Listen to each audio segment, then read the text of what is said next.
All right, so welcome. I'm Leigh Hall from the University of Wyoming, and I am here today with Lori Prang, a doctoral student who is going to be talking to us about the 90-day dissertating challenge. Welcome, Lori. Thank you. Yes, I'm a PhD candidate at Aalborg University in Northern Denmark. I'm actually Canadian, and we now live in BC because my husband got a dean position here in Vancouver. Before that, I was a tenured faculty member at Yukon College. So I was a librarian for 10 years, then coordinator, and then my last 2 years, I was an instructor of English and computer science. So at the ABE level, which is high school upgrading in Canada, adult basic ed. Okay. And I taught mainly Indigenous students, but also a lot of new Canadians. Okay. And so you are working on your dissertation right now, correct? Yes. It's not a degree by distance. I was able to do short residencies because I have an amazing committee, but also because I made the argument of, look, a lot of the library support and those kind of things that you'd be offering, I already do for students. So what benefits would I get? And then because my case study is actually on the Yukon and a particular industry there, I said this way I can keep contact with my study subjects, and the university was totally on board. They've been amazing about it. That's great. And so you've been doing something called 90-day dissertating. Can you tell us about what is 90-day dissertating? Well, it's for people like me who have very intense lives and might come across an opportunity to get a whole bunch of writing done. And the thing is that what I started to understand about being a dissertation student is we're actually crossing over a threshold. This is a transition period in that we go from doing our courses and our comps, so they do it slightly differently in Scandinavia because you do your dissertation, your courses all at the same time. It's still a mental adjustment, and you need to use different strategies than you've ever used in your life.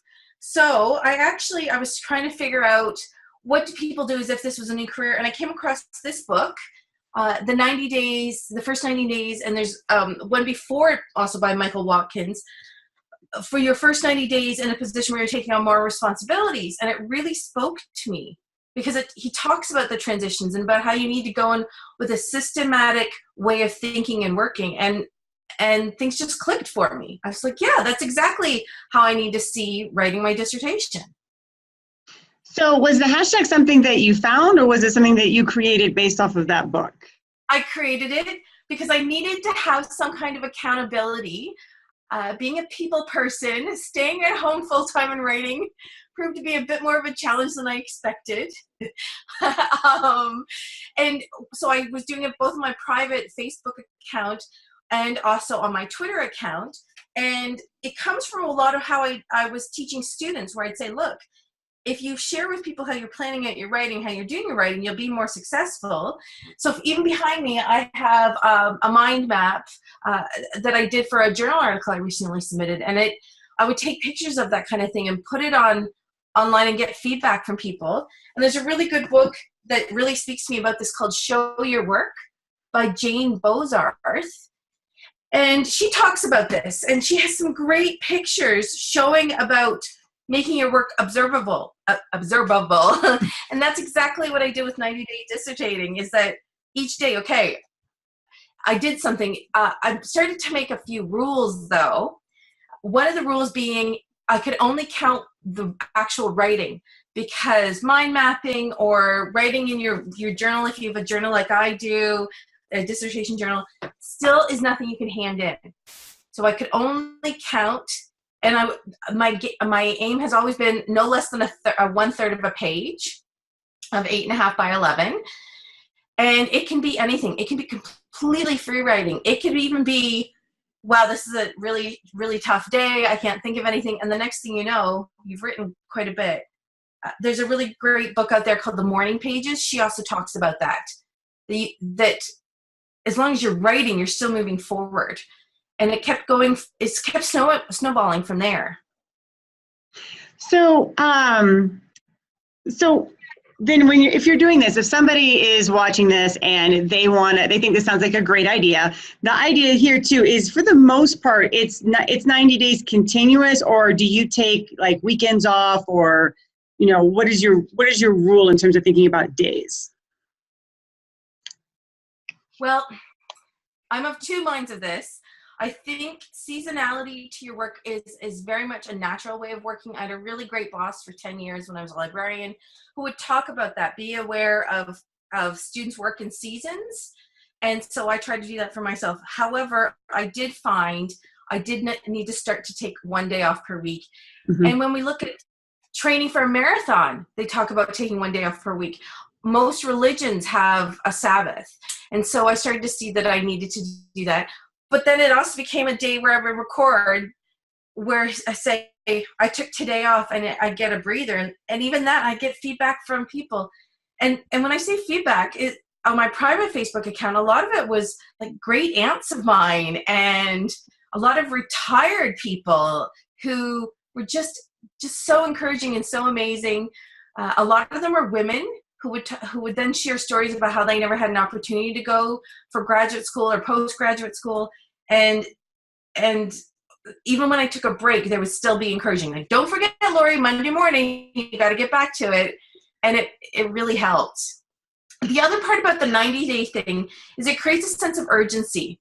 So if you make the commitment that by the end of the 90 days, like I did, you are going to hand in your first full draft of your dissertation, even if you're not done your data collection, your analysis, that's irrelevant. It's the fact that you have something you can revise and add to later. You've had a chance to conceptualize what you're doing. That's the more important thing. It's generating writing. Mm-hmm. It's not revising. And I even want to tie this back to when I was teaching English. After my first full year of teaching 3 semesters, I had over 200 students that I taught. And I had an amazing mentor named Cindy. I want to give credit to her that she helped me with this process. And we went through, I first took the data of who had passed the course. These are courses that have a 50% historic failure rate.